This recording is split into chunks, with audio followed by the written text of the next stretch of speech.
નમસ્કાર મિત્રો, ગુજરાતમાં આવેલા ચોટીલા ડુંગર ઉપર ચામુંડા માતાજીની રાત્રે છેલ્લી આરતી થાય એ પછી પૂજારી સહિત દરેક માણસોને ડુંગર ઉપરથી નીચે ઉતારી દેવામાં આવે છે।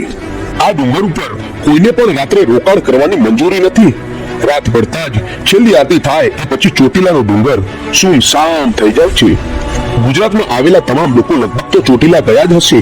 ઘણા લોકો તો મહિનામાં 2 થી 3 વખત ચોટીલા જાય છે। કહેવાનો મતલબ એ છે કે દિવસે ચોટીલામાં લાખોની સંખ્યામાં શ્રદ્ધાળુઓ ચામુંડા માતાના દર્શન કરવા આવે છે, પરંતુ જ્યારે માતાજીની રાત્રે છેલ્લી આરતી થાય એ પછી દરેક માણસોને ડુંગર ઉપરથી નીચે ઉતારી દેવામાં આવે છે। ત્યાંના લોકો કહે છે કે ફટાફટ નીચે ઉતરો, નહીં તો ના થવાનું થશે। તો આખરે મિત્રો, આવું શું કામ થતું હશે? જો કોઈ વ્યક્તિ ભૂલથી પણ રાત્રે ડુંગર ઉપર રહી જાય તો તેની સાથે શું થતું હશે? તો આવો જાણીએ આ ચોટીલાના ઇતિહાસ વિશે। હજારો વર્ષો પહેલાની આ વાત છે। શ્રી ચામુંડા માતાજીનો ડુંગર હજારો વર્ષો જૂનો હોવાનો ઉલ્લેખ થાન પુરાણ નામના પુસ્તકમાં જોવા મળે છે। દેવી ભાગવત અનુસાર હજારો વર્ષો પહેલા અહીં ચંડ અને મુંડ નામના 2 રાક્ષસનો ખૂબ જ ત્રાસ હતો। ત્યારે ઋષિ મુનિઓએ યજ્ઞ કરી આદ્ય શક્તિમાની પ્રાર્થના કરી। ત્યારે આદ્ય શક્તિમાના હવન કુંડમાંથી તેજ સ્વરૂપે મહાશક્તિ પ્રગટ થયા અને તેજ મહાશક્તિએ ચંડ અને મુંડ સાથે યુદ્ધ કર્યું। મહાશક્તિએ ચંડ અને મુંડનો સંહાર કર્યો। ચંડનો સંહાર કરી ચંડી કહેવાયા અને મુંડનો સંહાર કરી ચામુંડા કહેવાયા। આ મહાશક્તિનું નામ ચંડી ચામુંડા પડ્યું। બંને રાક્ષસનો વધ કર્યા પછી ચામુંડા માતા ચોટીલાના ડુંગર ઉપર બિરાજમાન થયા। એક લોકવાયકા પ્રમાણે ડુંગર પર ભૃગુ ઋષિનો પણ આશ્રમ હતો। ચોટીલા ચામુંડા માતાજીના સ્થાને વિશેષ પરંપરા છે।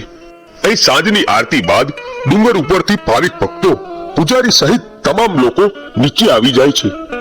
રાત્રિના ઉપર કોઈ રોકાઈ શકતું નથી। એકમાત્ર નવરાત્રી દરમિયાન જ પૂજારી સહિત 5 વ્યક્તિને ડુંગર ઉપર રાત્રિ રહેવાની મંજૂરી માતાજીએ આપેલી છે।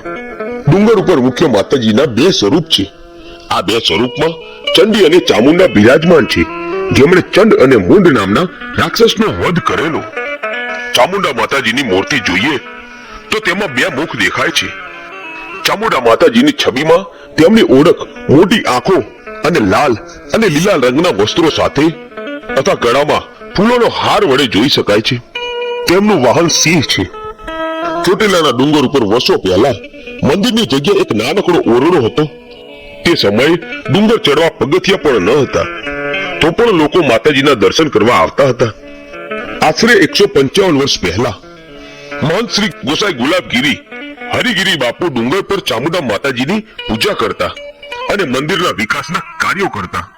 હાલ તેમના વારસદારો વંશ પરંપરાગત રીતે ચામુંડા માતાજીની સેવા પૂજા કરે છે અને અત્યારે મંદિરે આવતા યાત્રાળુઓને સગવડ મળી રહે તે માટે કાર્ય કરે છે।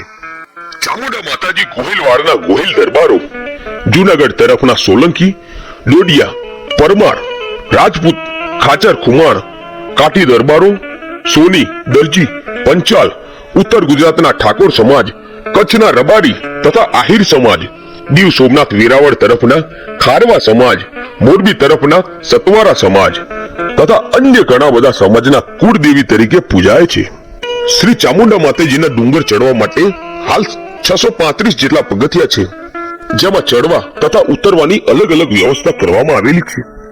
વર્ષની 3 મુખ્ય નવરાત્રી મહા, ચૈત્ર તથા આસો માસમાં માતાજીના ડુંગર પર સમગ્ર તળેટી તથા હાઈવે પર જાણે કે ધાર્મિક મિની કુંભ મેળો ભરાયો હોય તેવા રૂડા ધાર્મિક સભર દ્રશ્યો જોવા મળે છે। ખાસ કરીને આસો માસની નવરાત્રીથી છેક દિવાળી સુધી મોટી ઉંમરના વયોવૃદ્ધો પણ હૃદયમાં માતા પ્રત્યેની અપાર શ્રદ્ધા સાથે સડસડાટ ડુંગર ચડી જાય છે। તો મિત્રો, આ હતો ચામુંડા માતાજી ચોટીલાનો ઇતિહાસ।